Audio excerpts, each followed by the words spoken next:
إن الحمد لله نحمده ونستعينه ونستغفره ونعوذ بالله من شرور أنفسنا ومن سيئات أعمالنا من يهده الله فلا مضل له ومن يضلل فلا هادي له أشهد أن لا إله إلا الله وحده لا شريك له وأشهد أن محمدا عبده ورسوله يا أيها الذين آمنوا اتقوا الله حق تقاته ولا تموتن إلا وأنتم مسلمون يا أيها الناس اتقوا ربكم الذي خلقكم من نفس واحدة وخلق منها زوجها وبث منهما رجالا كثيرا ونساء واتقوا الله الذي تساءلون به والأرحام إن الله كان عليكم رقيبا يا أيها الذين آمنوا اتقوا الله وقولوا قولا سديدا يصلح لكم أعمالكم ويغفر لكم ذنوبكم ومن يطع الله ورسوله فقد فاز فوزا عظيما أما بعد فإن خير الحديث كتاب الله وخير الهدي هدي محمد صلى الله عليه وسلم وشر الأمور محدثاتها وكل محدثة بدعة وكل بدعة ضلالة وكل ضلالة في النار. معاشر المسlimin, jemaah Jumat yang dimuliakan Allah Subhanahu wa taala. Pertama-tama khatib berwasiat kepada diri khatib pribadi dan kepada para jemaah sekalian, marilah senantiasa menjaga kualitas ketakwaan kita dan keluarga kita kepada Allah Subhanahu wa taala. Baik itu dengan senantiasa menjalankan apa-apa yang diperintahkan Allah Subhanahu wa taala ataupun dengan meninggalkan perkara-perkara yang dapat mengantarkan kita ke dalam api neraka. Allah taala berfirman, ya ayyuhalladzina amanu qu anfusakum wa ahlikum nar wa quduha an-nas wal hijarah 'alaiha malaikatun ghilazun syidad la ya'suna Allah ma 'amarahum wa yaf'aluna ma yu'marun. Ma'asyiral muslimin, jemaah Jumat yang dimuliakan Allah Subhanahu wa taala. Hari ini, saat ini bertepatan dengan tanggal 27 Rajab 1447 Hijriah, bahwa ada yang mengatakan pada hari ini tepat dengan terjadinya Isra Mi'raj, dan juga sebagian lainnya mengatakan kejadian tersebut tidak ada kepastian tanggalnya. Tetapi dari hal itulah kita perlu mengingat kembali, berada dalam suasana di mana memori kita dibawa pada ledakan sejarah yang paling menakjubkan, di mana memori kita dibawa kembali kepada masa risalah kejadian, yaitu peristiwanya Isra dan Mi'raj. Sebuah perjalanan yang bukan sekadar berpindah secara fisik saja, melainkan sebuah perjalanan penumbuhan akidah dan penjemputan perintah sholat yang menjadi tiang agama kita. Para ulama menjelaskan bahwasannya Isra dan Mi'raj adalah anugerah yang besar Allah berikan kepada nabinya, yaitu Nabi Muhammad SAW, terutama setelah beliau melewati masa-masa sulit beliau, yaitu di tahun kesedihan atau disebut Huzn, ketika orang-orang yang beliau cintai dari sahabat, dari kerabat-kerabatnya wafat, dan penolakan kaumnya yang semakin menyakitkan. Allah menghibur kekasihnya, yaitu Rasulullah SAW, dengan memperlihatkan tanda-tanda besarnya. Salah satunya adalah Isra dan Mi'raj. Namun ma'asyiral muslimin, jemaah Jumat yang dimuliakan Allah Subhanahu wa taala, pada satu titik perenungan yang sangat bermakna dari peristiwa ini,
Nabi itu hendaknya lebih utama bagi orang-orang mukmin dari diri mereka sendiri. Hanya saja wahai jamaah yang semoga senantiasa mendapatkan rahmat Allah Subhanahu wa taala, di dalam mencintai Nabi Muhammad SAW kita tidak boleh asal-asalan, tidak boleh serampangan. Agama kita adalah agama yang berdiri atas dalil dan petunjuk Allah Subhanahu wa taala dan Rasulnya. Bahkan di dalam hal mencintai sekalipun semuanya sudah ada petunjuk dan dalil yang mengaturnya. Seorang muslim dituntut untuk berpedoman dengan dalil dan petunjuk tersebut di dalam mencintai Nabi Muhammad SAW. Berikut ini wahai jemaah sekalian, sampai akan menyebutkan 5 bukti kuat yang apabila terdapat dalam diri seorang muslim maka dia layak dikatakan mencintai Nabi Muhammad SAW dengan sebenar-benarnya. Yang pertama adalah senantiasa mengikuti ajaran beliau dan menghidupkan sunnah-sunnah yang telah beliau ajarkan. Mencintai Nabi yang benar memiliki konsekuensi ketaatan yang penuh kepada perintah dan wahyu yang telah diturunkan kepada beliau. Begitu pula kesadaran penuh dari diri kita untuk meninggalkan apa-apa yang beliau larang. Allah Ta'ala berfirman, "Qul in kuntum tuhibbunallah fattabi'uni yuhibbukumullah wa yaghfir lakum dzunubakum." Katakanlah wahai Muhammad, jika kamu benar-benar mencintai, ikutilah aku, mencintai Allah, ikutilah aku.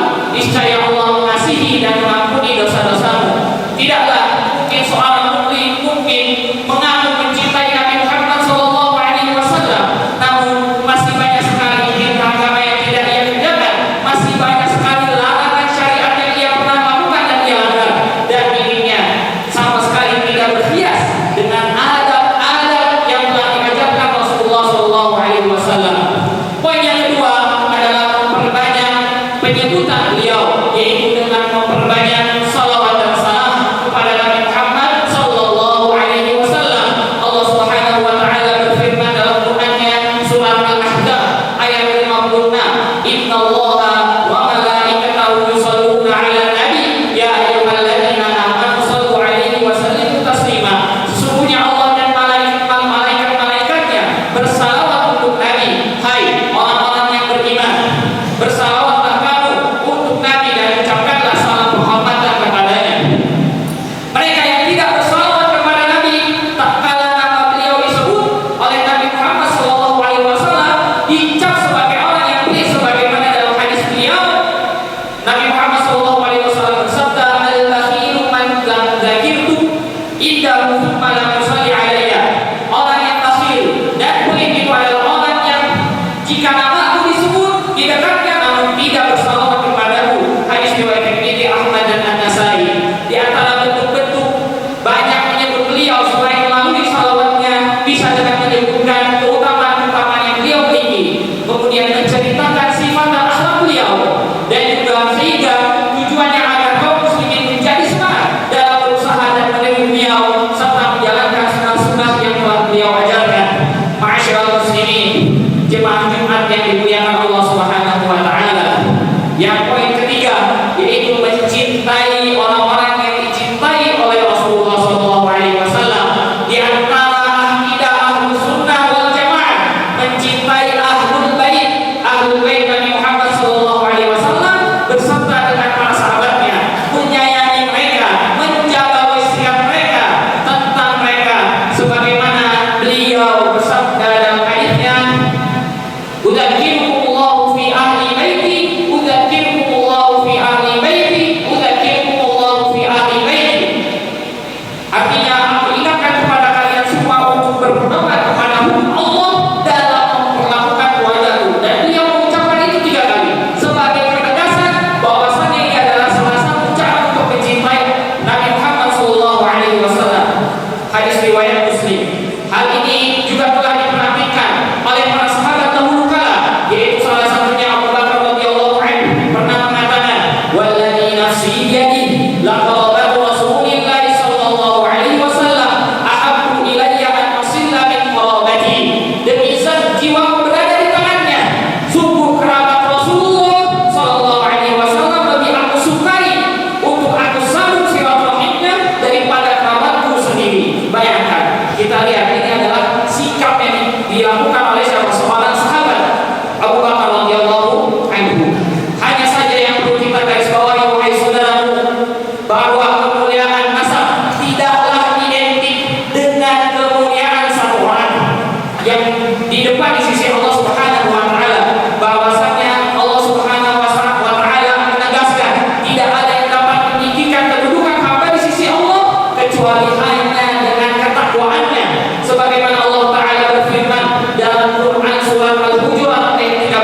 inna akramakum indallahi atqakum. Sesungguhnya orang yang paling mulia di antara kamu di sisi Allah ialah orang yang paling bertakwa di antara kamu. Di dalam sebuah hadis yang sahih, Nabi Muhammad sallallahu alaihi wasallam bersabda, "Wa man qata'a bihi 'amaluhu lam yushrik bihi nasabuhu." Barang siapa yang lambat amalnya, maka giginya dari keturunan tidak bisa mempercepat amalnya itu sendiri. Hadis riwayat Muslim. Oleh karena itu kemuliaan nasab Nabi Muhammad sallallahu alaihi wasallam dan ahlul baitnya berkaitan erat dengan kesalihan dan amal ibadah mereka. Siapa saja yang dari ahlul bait yang menjaga amalnya dan kesalihannya, mereka itulah yang pantas mendapatkan kemuliaan. Dan siapa yang saja mengaku-ngaku atau berbangga diri dengan nasabnya tersebut namun tidak dibarengi dengan kesalihan dan amalnya, maka nasab tersebut tidak bernilai apa-apa. Aqulu qouli hadza wa astaghfirullah li wa lakum fastaghfiruhu innahu huwal ghafurur rahim.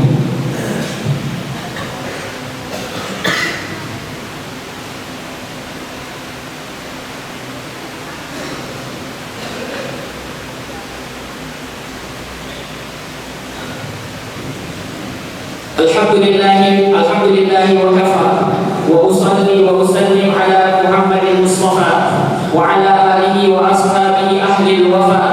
Asyhadu an la ilaha illallah wahdahu la syarika lah wa asyhadu anna Muhammadan abduhu wa rasuluhu, amma ba'd. Ma'asyiral muslimin, jemaah Jumat yang dimuliakan Allah Subhanahu wa taala. Kita lanjutkan poin yang selanjutnya adalah bukti yang keempat dari kejujuran cinta seorang muslim kepada Rasulullah sallallahu alaihi wasallam adalah besarnya harapan untuk melihat beliau dan kerinduan untuk berjumpa dengannya. Bahkan hal itu akan ia lakukan meskipun harus dengan pengorbanan harta dan keluarganya. Nabi Muhammad sallallahu alaihi wasallam bersabda, "Min asyaddi ummati li hubban nasun yaqumu ba'di yawaddu ahaduhum law qamani bi ahlihi wa malihi." Di antara umatku yang sangat mencintaiku adalah orang-orang sepeninggalku. Salah seorang di antara mereka ingin melihatku dengan mengorbankan keluarganya dan hartanya. Hadis riwayat Muslim. Kemudian selanjutnya adalah yang kelima dan yang terakhir, wahai saudaraku, adalah menghindari diri dari perkara yang diada-adakan dalam agama, segala macam bentuk kebid'ahan. Sebagaimana orang mengira bahwa dirinya boleh menggambarkan dan mengekspresikan cinta dan kasih sayangnya kepada Nabi Muhammad SAW dengan segala yang ia inginkan, tanpa perlu memperhatikan sama sekali petunjuk dan kaidah-kaidah syariat yang berlaku. Mereka turuti kemauan hawa nafsu. Mereka ikuti hawa nafsuan mereka dengan dalih kecintaan kepada Nabi Muhammad SAW. Padahal Allah Ta'ala berfirman, sudah memperingatkan jauh-jauh ya dari zaman ini, yaitu dalilnya dalam Quran surat Al-Qasas ayat 50, dalilnya waman adallu mimman ittaba'a hawahu bighairi huda min Allah. Dan siapakah yang lebih sesat daripada orang yang mengikuti hawa nafsunya dengan tidak mendapat petunjuk dari Allah sedikit pun. Mereka membuat ritual-ritual, perayaan-perayaan yang sejatinya tidak diajarkan Nabi Muhammad SAW dan tidak pula oleh para sahabatnya sepeninggal beliau. Sebagian dari mereka berlebihan dalam memuji sampai pada tahapan menyamakan kedudukan beliau dengan Tuhan, yaitu Allah Subhanahu wa taala. Padahal Nabi Muhammad SAW telah mengingatkan kita agar tidak jatuh ke dalam hal tersebut. Beliau bersabda, "Iyyakum wa muhdatsatil umur, fa inna kulla muhdatsatin bid'ah wa kullu bid'atin dhalalah." Waspadalah terhadap perkara baru dalam bab ibadah dan agama. Sesungguhnya setiap hal yang baru adalah bid'ah dan yang bid'ah adalah sesat. Hadis riwayat Abu Dawud, Ahmad dan At-Tirmidzi. Ketahuilah wahai saudaraku, pengakuan cinta saja kepada Nabi tidaklah cukup. Yang terpenting adalah harus kita jaga adalah keselarasan amal ibadah dengan gerak-gerik kita yang apa yang telah diajarkan oleh Nabi Muhammad SAW. Semoga Allah Ta'ala menjadikan kita salah satu hambanya yang benar-benar mencintai Nabi Muhammad SAW, menjadikan kita salah satu umatnya yang mendapatkan syafaat beliau di hari akhir nanti. Ya Allah,